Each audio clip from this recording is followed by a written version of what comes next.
Bismillahirrahmanirrahim. Assalamualaikum warahmatullahi wabarakatuh. Apa khabar semua murid muallimah? Harapnya dalam keadaan sihat dan selamat berada di rumah masing-masing. Dan insya-Allah untuk hari ini, hari ini hari Rabu. Hari ini hari Rabu 6 Oktober 2021. Dalam kelas Bahasa Melayu tahun 3 bersama Muallimah Najibah. Insya-Allah untuk hari ini standard pembelajaran kita pada hari ini ialah 5.1.4 iaitu kata bantu. Kata bantu. Kita akan belajar bagaimana cara untuk menggunakan kata bantu. Jadi sebelum kita pergi dengan lebih lanjut, marilah sama-sama kita tadah tangan dan baca doa bagi memberkati kelas kita pada hari ini. Bismillahirrahmanirrahim. Allahumma aftah alaina hikmataka wanshur alaina min khazaini rahmatika ya arhamar rahimin. Rabbi shrah li sadri wa yassir li amri wahlul 'uqdatam min lisani yafqahu qawli. Rabbi zidni ilman warzuqni fahman waj'alni minal mu'minin. Innahu min Sulaiman wa innahu bismillahirrahmanirrahim. Inni ra'aitu ahada asyara kawkaban wasyamsa wal qamar. Ra'aituhum li sajidin. Amin ya rabbal alamin. Untuk yang seterusnya, insya-Allah untuk hari ini, pembelajaran kita pada hari ini, objektifnya ialah di akhir pembelajaran, murid akan dapat yang pertama, memahami penggunaan kata bantu. Yang pertama, murid akan faham bagaimana cara untuk guna kata bantu. Yang kedua, kita akan bina ayat menggunakan kata bantu. Kita tengok pada penerangan yang seterusnya. Penerangan yang seterusnya ialah apakah yang dimaksudkan dengan kata bantu? Apakah yang dimaksudkan dengan kata bantu? Iaitu kata bantu ni dia membantu frasa kerja, frasa adjektif dan frasa sendi nama untuk menimbulkan makna-makna tambahan dari aspek waktu atau ragam. Maknanya kata bantu ni dia membantu. Nama lagi kata bantu maknanya dia membantu. Dia membantu siapa? Membantu frasa kerja, frasa adjektif dan frasa sendi nama bagi menimbulkan makna tambahan dari aspek waktu atau ragam. Maknanya kata bantu ni dia ada dua jenis iaitu kata bantu ada dua jenis iaitu kata bantu aspek, yang kedua kata bantu ragam. Kita tengok satu persatu. Kata bantu aspek ialah memberitahu sama ada sesuatu perbuatan itu sudah berlaku atau sedang berlaku atau belum berlaku.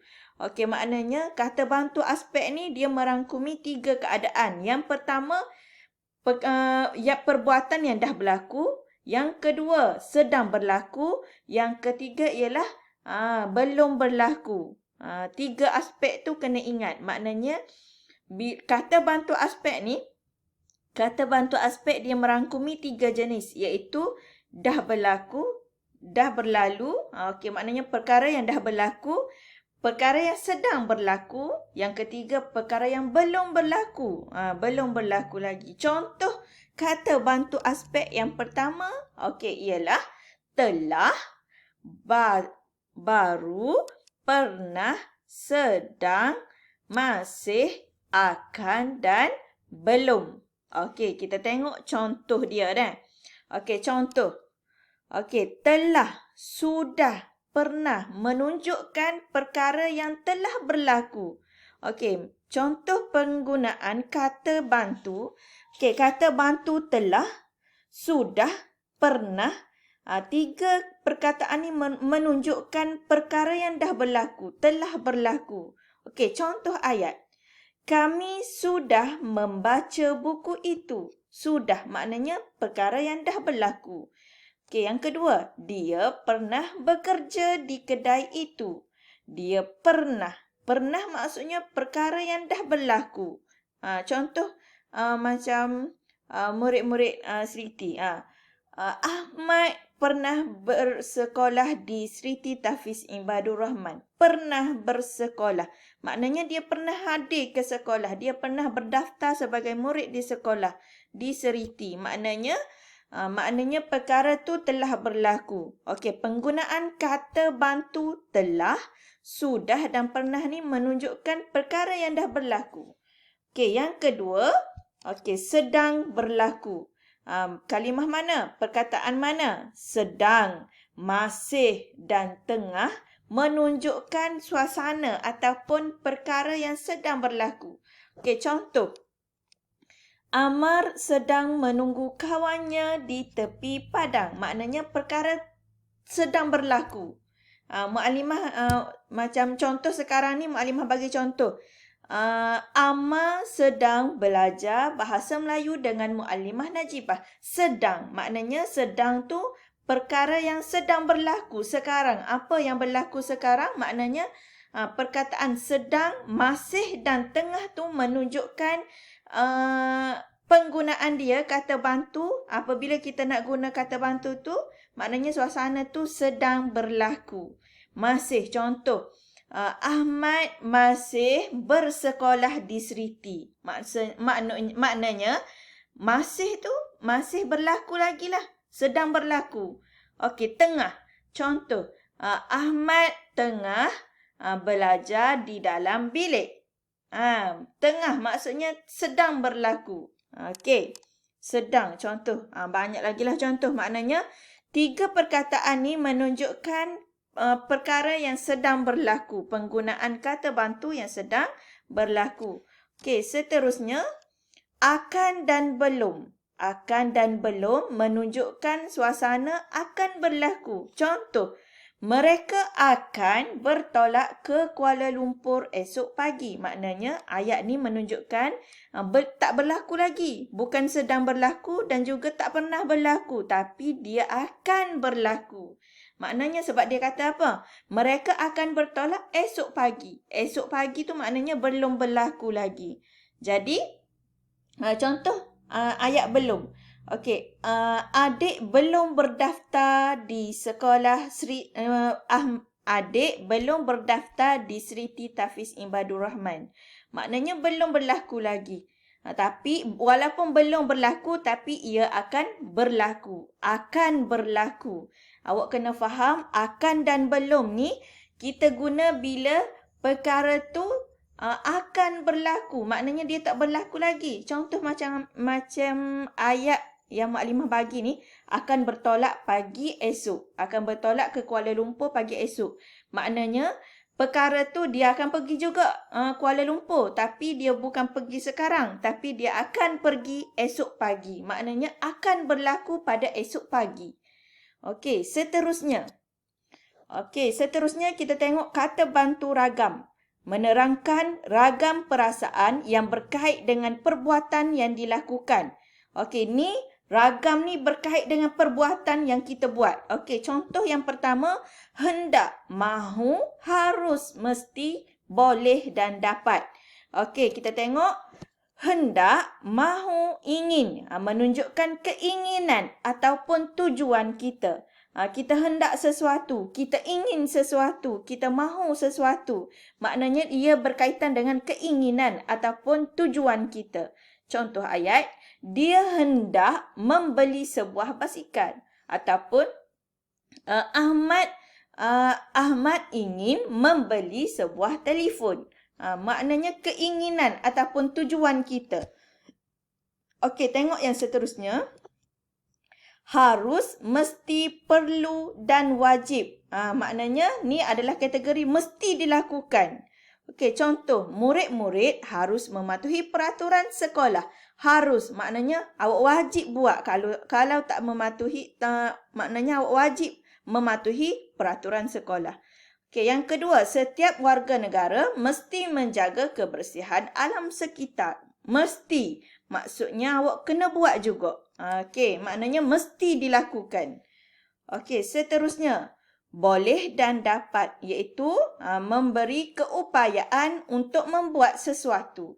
Okey, contoh ayat. Irfan dapat mengangkat batu yang amat berat itu.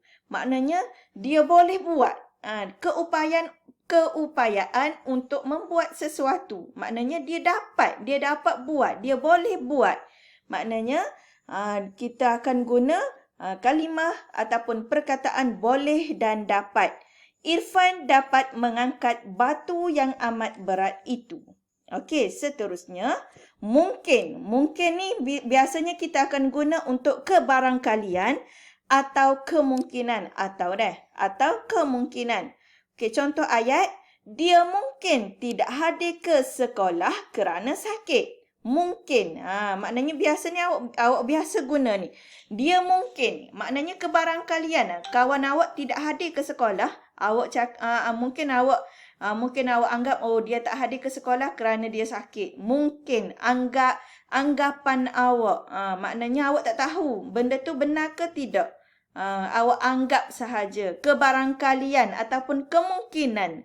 Awak macam contoh, Mu'alimah tak buat kelas hari ni. Mungkin Mu'alimah tak sihat.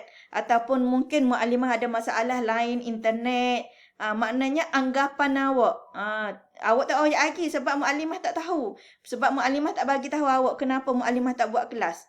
Jadi awak pun menganggap bahawasanya mungkin Mu'alimah dalam masalah. Mungkin Mu'alimah sedang sakit. Mungkin Mu'alimah ada masalah lain internet. Okey.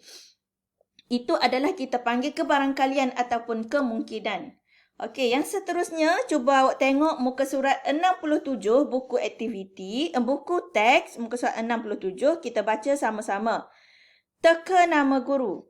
Murid-murid tahun 3 Ansana mendapat guru baharu. Mereka menjalankan aktiviti meneka nama guru. Fatin, Darshini, William, Jiva dan Saiful dalam satu kumpulan. Walaupun mereka terdiri daripada pelbagai kaum, namun mereka gembira menjalankan aktiviti tersebut bersama-sama. Okey, kita tengok pada kotak yang pertama.